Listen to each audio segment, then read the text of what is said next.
दोस्तों, मैं रानी शर्मा स्वागत करती हूँ आपका अपने चैनल बी अ टीचर पर।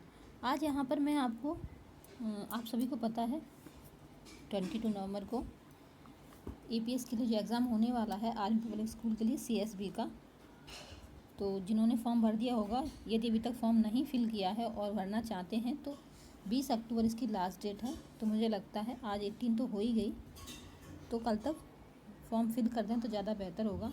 अगर भरना चाहते हैं तो, नहीं भरना चाहते तो मुझे ऐसा मेरा कोई पर्सनल वो नहीं है, आपकी इच्छा है।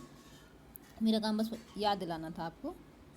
और हाँ, इसके बारे में आप लोगों ने अब तक सारा जानकारी ले ही ली होगी, लेकिन नहीं ली है तो मैं आपको शॉर्ट में पहले बताना चाहूँगी कि ये जो सीएसबी का एग्ज़ाम होता है हर साल होता है, इसी टाइम होता है, अक्टूबर नवंबर के बीच में ही होता है। और इसमें आपको स्कोर कार्ड मिलता है। और यहाँ मैं एक्चुअली आपको वो सिलेबस बताने वाली हूँ आज कि इसका सिलेबस क्या है, क्योंकि कोई भी काम करने से पहले यदि हम उसकी एक स्ट्रेटजिक वे में प्रिपरेशन करते हैं तब तो उसमें सफल होने के चांस बढ़ जाते हैं, नहीं तो फिर ऐसे ही फालतू पैसा बर्बाद करने का कोई मतलब नहीं है। तो मैं इसीलिए आपको सिलेबस बताना चाहूँगी, जिससे क्या है आपको अपनी तैयारी करने में आसानी हो। हालांकि टाइम तो बहुत ज़्यादा नहीं है अभी, क्योंकि अभी कितना 22 नवंबर को एग्ज़ाम है, 4 नवंबर तक आपका एडमिट कार्ड भी आ जाएगा। तो लेकिन ये है कि जो पहले से किसी टीचिंग के लिए प्रिपरेशन कर रहे हैं तो उनको बहुत ज़्यादा नहीं करनी है, बस प्रैक्टिस कर लीजिए थोड़ा सा। और इसका जो सिलेबस है उसके अकॉर्डिंग जो चीज़ें आपकी प्रिपेयर नहीं हैं उन पर थोड़ा ध्यान दे दीजिए। तो चलिए स्टार्ट करती हूँ, बताती हूँ आपको। तो ये आपका सिलेबस है, detail syllabus of AWES, PGT, TGT और PRT। इसमें 3 तरह के एग्ज़ाम होते हैं, PGT के लिए, TGT के लिए और PRT के लिए। तो यहाँ मैं PRT का सिलेबस बताऊँगी। क्यों? क्योंकि TGT के लिए आपको कुछ नहीं, PRT का जो रहता है उसके साथ साथ बस TGT में आपको स्पेसिफिक सब्जेक्ट, जिस सब्जेक्ट का आप टीचर बनना चाहते हैं उसका सिलेबस रहता है एक्स्ट्रा, तो उसका तो नॉलेज आपको होगा ही। और नहीं है तो बताइए कमेंट बॉक्स में, उसको भी मैं बता दूंगी। तो PRT का सिलेबस एक्चुअली क्या रहता है, इसके 4 उस पे रहता है। Let's look at the syllabus of online screening exam detail. तो ये आपका syllabus of part 1,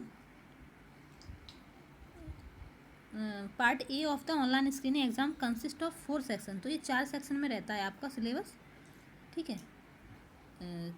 total question 19 होते हैं और आपको टाइम भी 19 मिनट ही मिलता है, मतलब पर क्वेश्चन के लिए आपको 1 मिनट मिलता है। और इसमें माइनस मार्किंग रहती है, इसलिए थोड़ा ध्यान देना है आपको कि यदि आपको कोई क्वेश्चन आ नहीं रहा है, आप उसमें श्योर नहीं हैं, तो उसको ना ही लगाएं तो बेहतर होगा, ठीक है।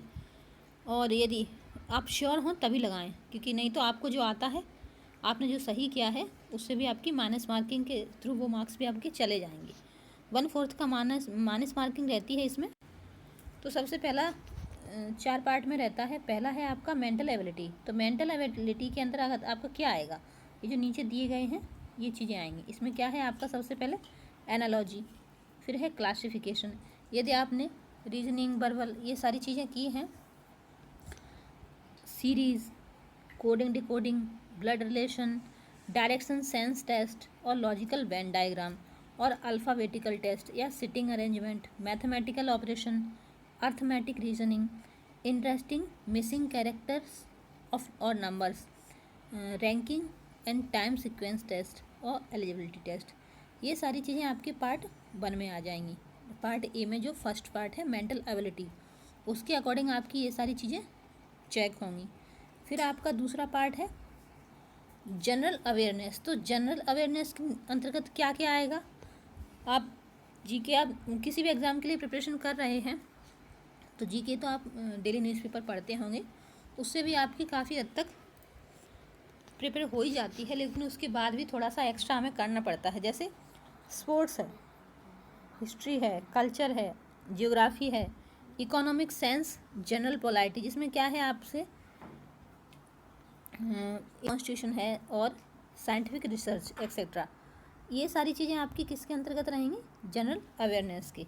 जैसे यहाँ ये जो साइंटिफिक रिसर्च है तो इसमें आपको जैसे अभी 2020 का एग्ज़ाम होने वाला है, तो आपको 6 महीने नहीं बल्कि 2019 में भी जो साइंटिफिक रिसर्च हुई हैं उनकी भी प्रिपरेशन करनी होगी। क्योंकि मैं जब गई थी एग्ज़ाम के लिए तो मैं सिर्फ 6 महीने तक का, लोग कहते हैं ना कि 6 महीने तक का आएगा, बस 6 महीने तक का प्रिपरेशन कर लो, लेकिन सिर्फ 6 महीने से नहीं आता है।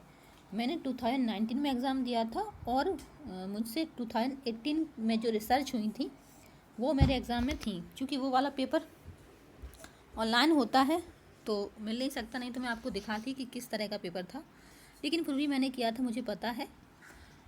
तो आपको सिर्फ ये नहीं कि केवल 2020 में जो रिसर्च हुई हैं उनका ही आपको समझना है, देखना है, याद रखना है, बल्कि आप 2020 में एग्ज़ाम देने जा रहे हो तो आपको 2019 में और 18 में भी, इवन 18-19, हालांकि 18 तक तो नहीं पूछी जाती, लेकिन फिर भी एक बार देख लेना है जो बहुत महत्वपूर्ण रही हों, जैसे फिजिक्स में हों, मेडिसिन में हैं, किसी भी चीज़ में साइंटिफिक रिसर्च रही हों, तो उनको आप 19 का भी पूरे साल का देख लेना और 20 का भी देख लेना, देख के चलना बेहतर रहेगा। फिर है आपका इंडियन कॉन्स्टिट्यूशन।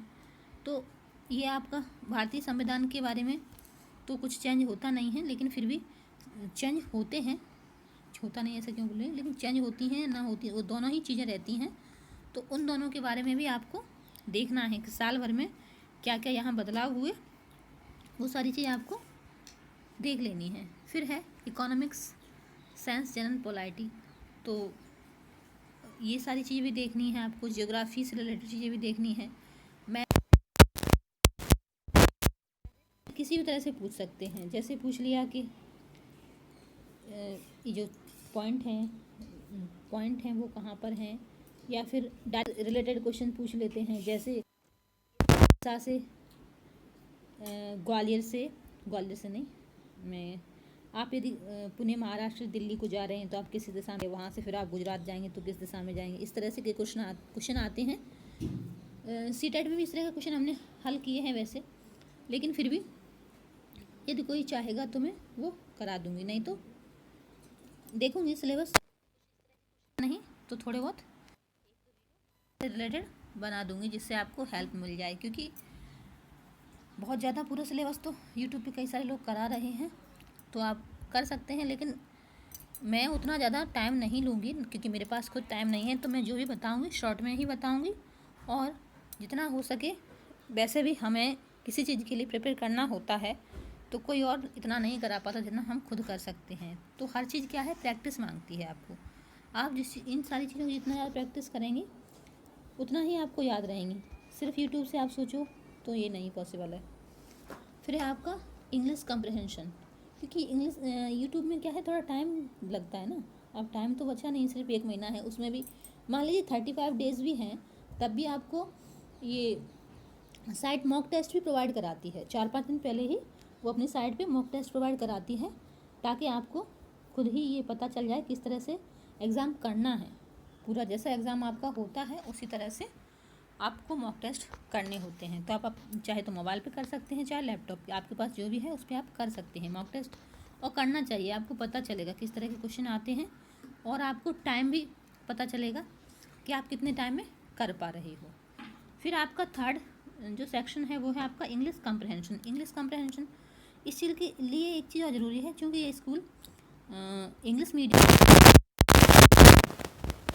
दूसरी बात, जिन लोगों ने पेपर पीआरटी और टीजीटी दोनों के लिए फिल किए हैं तो उनको तो हिंदी और संस्कृत है, तब तो उनको वो पेपर बाइलिंगुअल मिल जाएगा। अदरवाइज़ उनको पेपर 1 सिर्फ पीआरटी के लिए अप्लाई किया है तो वो पूरा पेपर इंग्लिश में ही आएगा। वो किसी भी सेक्शन से क्वेश्चन हो, उनका सारे क्वेश्चन इंग्लिश में ही आएंगे, आपको हिंदी में बिल्कुल भी नहीं मिलेगी वहाँ पे, ठीक है। लेकिन यदि आपने टीजीटी के लिए भी फॉर्म फिल किया है या पीजीटी के लिए, और साथ में आपका जो सब्जेक्ट टीजीटी पीजीटी में संस्कृत है, हिंदी है, तब आपको ये पार्ट 1 भी बाइलिंगुअल मिल जाएगा। ये भी हिंदी में क्वेश्चन दोनों में रहेंगे, हिंदी में भी और इंग्लिश में भी।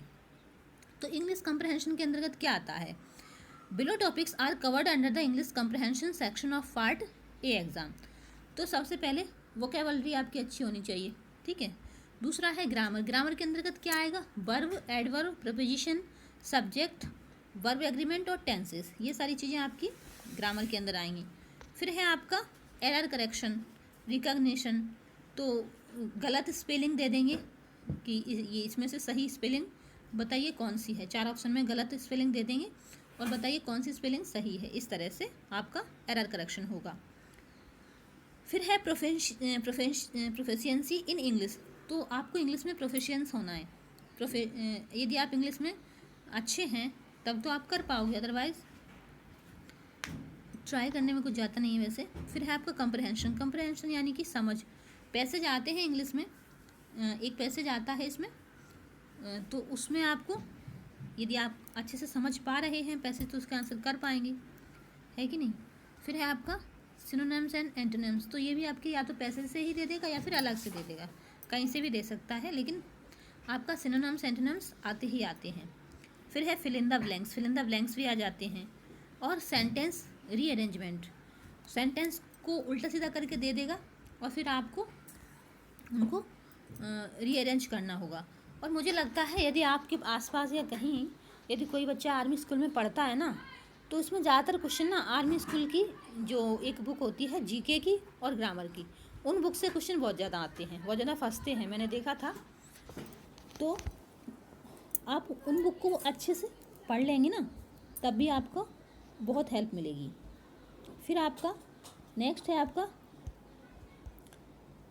4th नंबर है आपका एजुकेशनल कंसेप्ट। ये इंग्लिश कॉम्प्रहेंशन हो गया हमारा। ये 4th है आपका एजुकेशनल कंसेप्ट एंड मेथडोलॉजी। तो मेथडोलॉजी तो आपको पता है, आपने सीटेट की प्रिपरेशन की होगी तो उसमें पढ़ी होगी, तो उससे भी काफ़ी हेल्प मिलेगी। और बीएड की होगी, एनटीटी कुछ भी किया होगा तो वहाँ आपने पढ़ी ही होगी ये सारी चीज़ें, तो वहाँ से भी आपको हेल्प मिल सकती है। तो below topics are covered under the English comprehension section of part A exam. तो यहाँ भी वही, इसमें क्या है आपका materials, development and syllabus design. दूसरा है teacher education and critical pedagogy. तीसरा है टेक्नोलॉजी एंड लैंग्वेज टीचिंग। और चौथा है socio cultural theory of language learning. और 4th है क्लासरूम मैनेजमेंट। 5th है इंग्लिश फॉर स्पेसिफिक पर्पस यानी ESP, और इंग्लिश फॉर एकेडमिक पर्पस। दोनों तरह की इंग्लिश आपको आनी चाहिए। फिर है स्ट्रेटजीज बेस्ड इंस्ट्रक्शन। और नेक्स्ट है इंटीग्रेटेड लैंग्वेज स्किल्स और रिफ्लेक्टिव लैंग्वेज टीचिंग और नीड्स एनालिसिस। ये सारी चीज़ें आपकी एजुकेशनल कंसेप्ट और मेथोलॉजी के अंतर्गत आती हैं। तो आपको इन सब की ये सिलेबस देखने में इतना छोटा लग रहा है, लेकिन इसको पढ़ने के लिए काफ़ी टाइम चाहिए होता है। लेकिन फिर भी यदि टीचिंग से ही रिलेटेड मतलब टीचिंग करा रहे हैं बच्चों को, तो बहुत सारी चीज़ें तो आपको ऐसे ही एक्सपीरियंस हो जाती हैं। ठीक है, आपने कहीं स्कूल में पढ़ाया है तब भी हो सकता है, और नहीं तो काफ़ी सारी चीज़ें ऐसे आ जाती हैं। तो इतना ही इसका सिलेबस है, ज़्यादा कुछ नहीं है। पेपर 1 के लिए यानी कि PRT के लिए है। ठीक है, तो बस देखते हैं, कुछ डिटेल में कुछ क्वेश्चन मिल जाएंगे। एग्जाम्पल के थ्रू मैं आपको देखूंगी, प्रोवाइड कराने की कोशिश करूंगी, ताकि आपको और हेल्प मिल सके। पढ़े हुए हैं वैसे क्वेश्चन पेपर पढ़े हुए हैं प्रीवियस ईयर के मेरे पास, लेकिन समय कम है। फिर भी देखती हूँ, कोशिश करती हूँ टाइम निकाल के मिल जाएगा तो। बाकी वीडियो आपको पसंद आए तो लाइक कीजिए, शेयर कीजिए। जिसको इनकी ज़रूरत है, जिसको सिलेबस जानना है, लेकिन अभी तक वैसे तो सिलेबस इस साइट पे मिल जाता है, आप कहीं भी सर्च करो तो, लेकिन फिर भी उसको एक तरह से समझना कि क्या है कैसे है, इतना आसान नहीं है, मुश्किल भी नहीं है। जिन लोगों ने कोशिश की है, प्रयास किया है, तो चलिए फिर चलते हैं, मिलते हैं नेक्स्ट वीडियो में। तब तक के लिए धन्यवाद। Thanks for watching.